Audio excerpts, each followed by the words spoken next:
Chapter 5, Section 1, Congress. Hello, Vikings, and welcome. Our focus during this section will be to answer the following questions. 1. How does Congress represent the people? 2. Why is the structure of Congress important? And 3.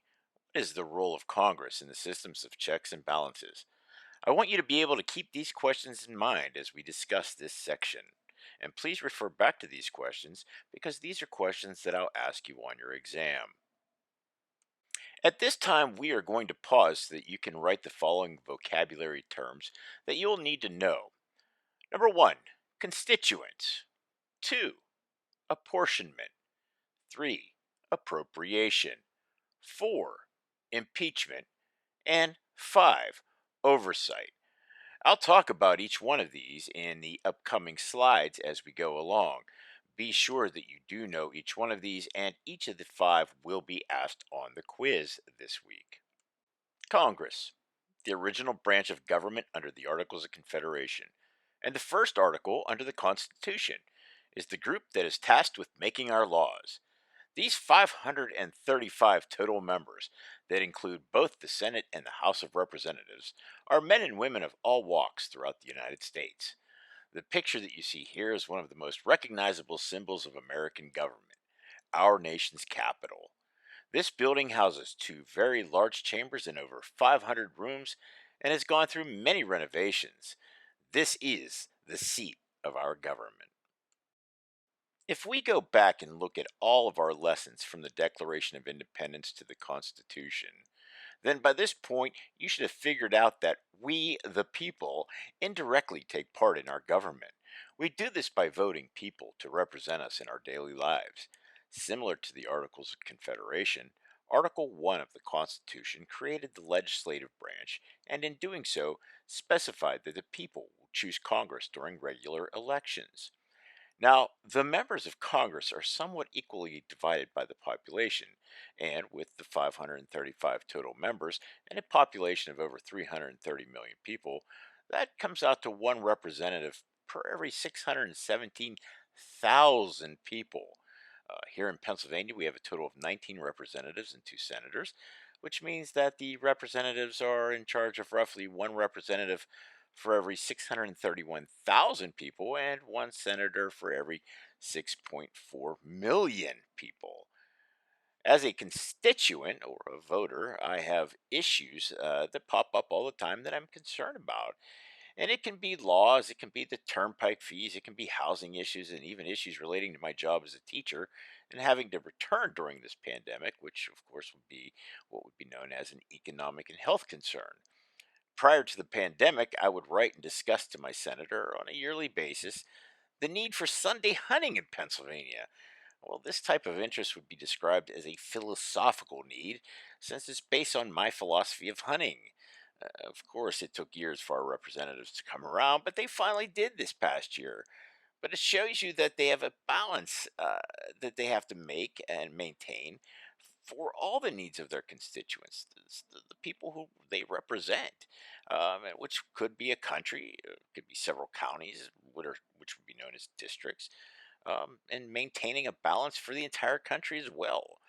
Granted, they can't make everyone happy, but they do enough for the majority. Do you know who represents us in Congress? Prior to completing our contact sheet last week on our representatives, you may have never heard of any of the people you researched. I'll mention this a few times because it's important, but there are 100 senators, two from every state, and there are 435 members of the House of Representatives. Those are divided based on population. Most of the members of Congress are white men who are in the age of the 50-year-old range, and they're, of course, wealthier than most of us. They typically are highly educated, and that's what makes up the majority of our Congress. Now, the very first woman to ever be elected to Congress was a woman by the name of Jeanette Rankin, who in the 1916 election, she won after a big push in the state of, I believe she was from Montana. Ironically, when she won, women weren't even allowed to vote at the time.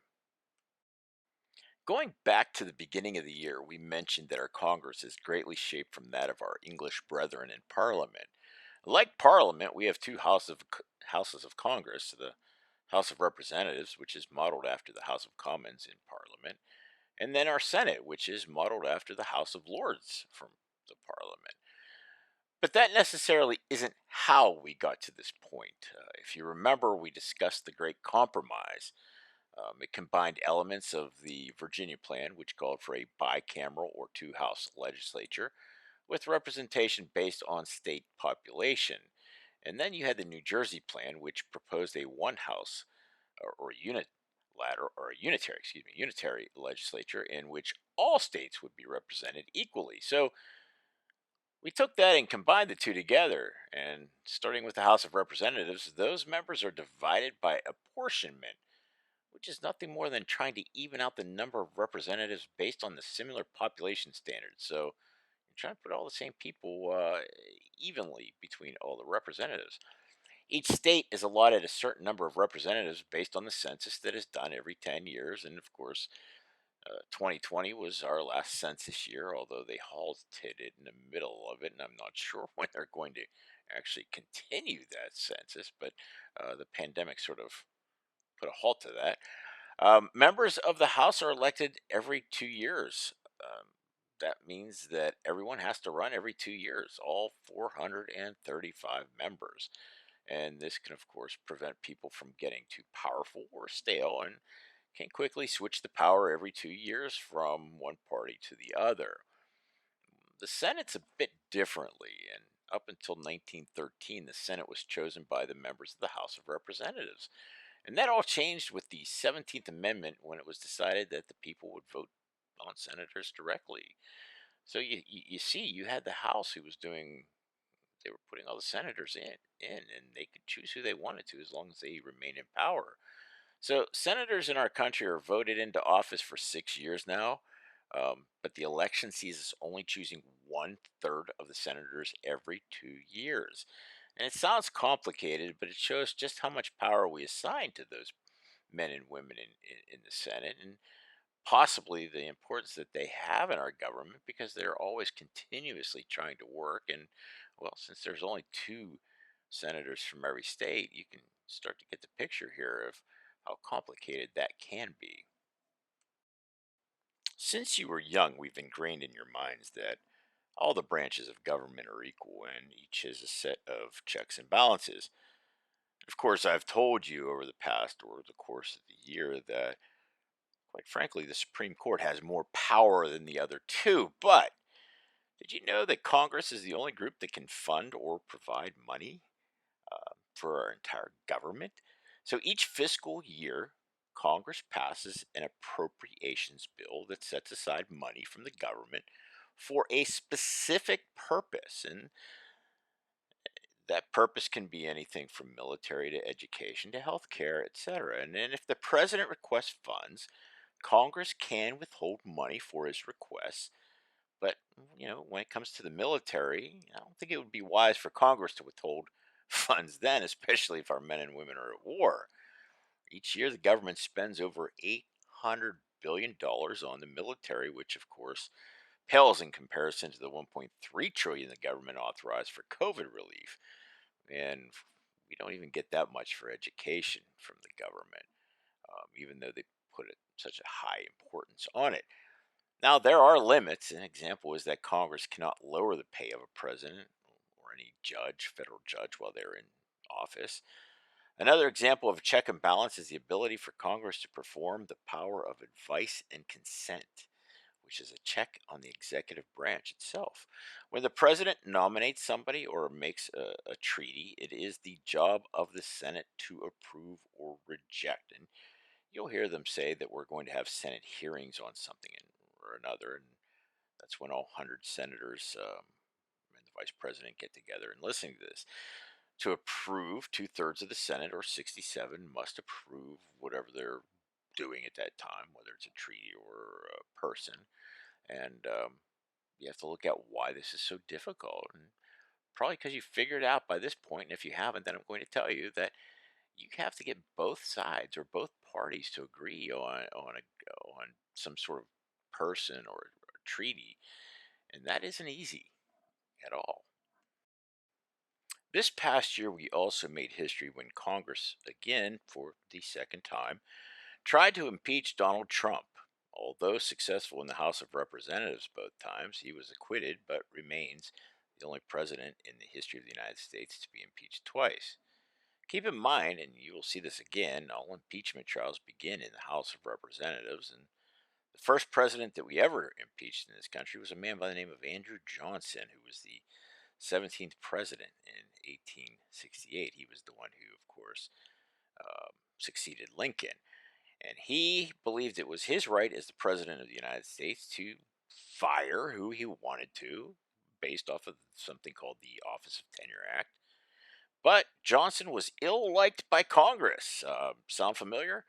And they believed that he, as a Southern man, was too soft or sympathetic to the Confederates after the Civil War. And he was on the cusp of being convicted in both houses, but was acquitted in the Senate by a single vote. Remember, you need two-thirds, and well, they didn't get it. The vote came out to be 35 to 19, I believe. Then you have Richard Nixon that you see on the screen here, and well, Mr. Nixon, he escaped imminent impeachment for his role in the burglary of the Watergate Hotel, as well as wiretap violations. He chose to be the only president in our history to resign his position, and then again in 1990s, William Jefferson Clinton, best known for his extramarital affair with Monica Lewinsky, was impeached for lying about his affair. And there was another charge at the same time of harassment by another female who came forward. And he was impeached in the House, but he escaped after a near split in the Senate. Um, because, like I said, you need two-thirds, and split down the road isn't going to do anything for you. But the checks and balances don't end with impeachment. We now have to look at amendments, which are changes to the Constitution. Congress can ultimately start the process of amending the Constitution, but the final vote falls within the states. And that's an example of the 10th Amendment in action.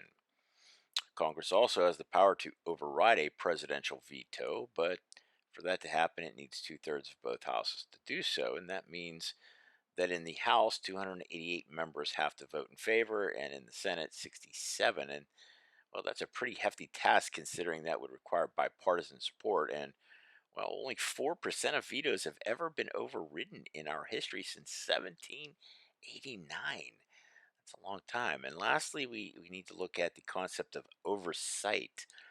And oversight is the ability of Congress to keep the president in check for what he's doing.